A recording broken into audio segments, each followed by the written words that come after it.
I'm your instructor, Paul Gruber, and welcome to the Pronunciation Workshop's first training session. I am very excited that you have taken this first step to improve your English pronunciation, and I do hope that you enjoy this program and receive great benefits from it. Before we begin, I want to make sure that you have downloaded and printed out the training manual which accompanies this course. If you have not yet done so, please do it soon, because you'll definitely need it. Now, you may be wondering, how is it that I am going to help you change the way you speak? Well, basically, when you learned English as a second language, you kept many of the sounds and speech rules from your first language, and you are continuing to use them when you speak English. This is what gives you an accent. You are using the sounds and speech rules from your native language instead of the sounds and speech rules of English. And you know why? Well, because when you learned English, nobody ever showed you what the sounds and speech rules of English were until now. That's where I come in, because I am going to show you and train you on how to use these sounds and speech rules correctly. Knowing and using these rules will help you reduce or possibly even eliminate your accent. Now, throughout the program, you're often going to see me point to my mouth to show you how to produce a particular sound. I want you to pay close attention and try to copy exactly what it is I'm doing.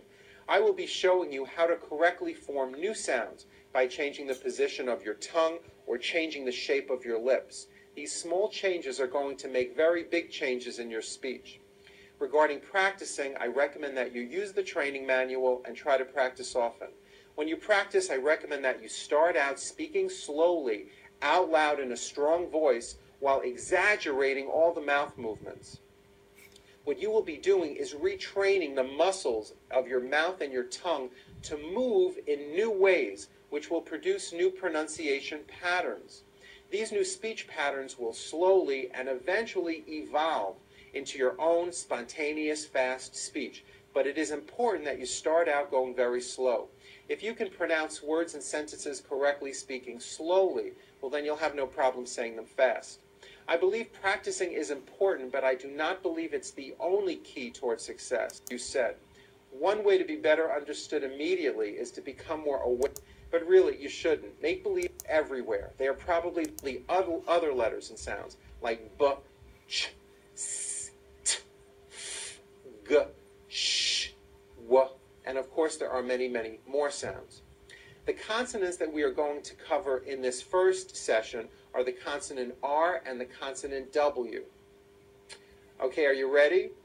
Here we go. Let's get started. Let's start with the American R. R's are everywhere. They are probably the most commonly occurring consonant sound in English.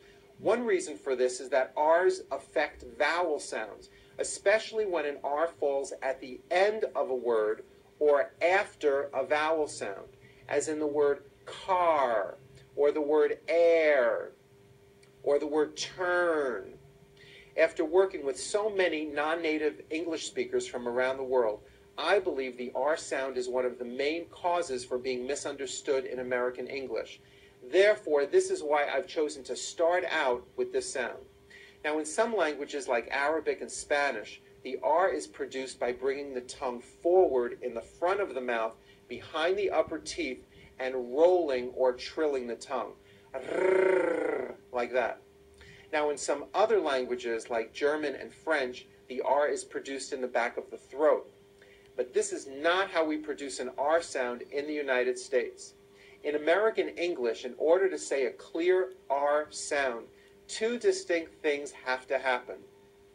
The first thing is that our mouth and our lips come tightly forward, as if you would be saying the ooh sound. Do this with me. Say ooh, and make sure you're bringing your lips all the way forward. Say ooh. That's it. You see how your lips are forward? That's what you want to do. This is the position your mouth should be in when you produce an American R, like that. And I'll bet you no one ever told you that. Now, the second thing is that your tongue moves back in your mouth. It doesn't come forward, it's pulled back. This is probably the opposite of what you are doing right now. So, for example, in the word rock, Notice how my lips are coming forward and my tongue moves back in my mouth. And I push out the R sound. Watch this. Rock. Do it with me and exaggerate the R. Rock. Watch it with my head turned. Rock. You see that? See how the whole bottom of my face came forward? Don't be afraid to do this. This forward mouth movement is what is going to give you an American R sound. It's not rock, and it's not rock with your lips flat. Your whole mouth really has to come forward.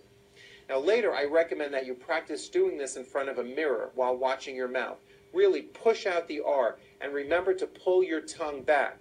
Now, one way of checking if you're doing this correctly with your tongue is by actually putting your finger around an inch into your mouth while saying an R word. Watch this.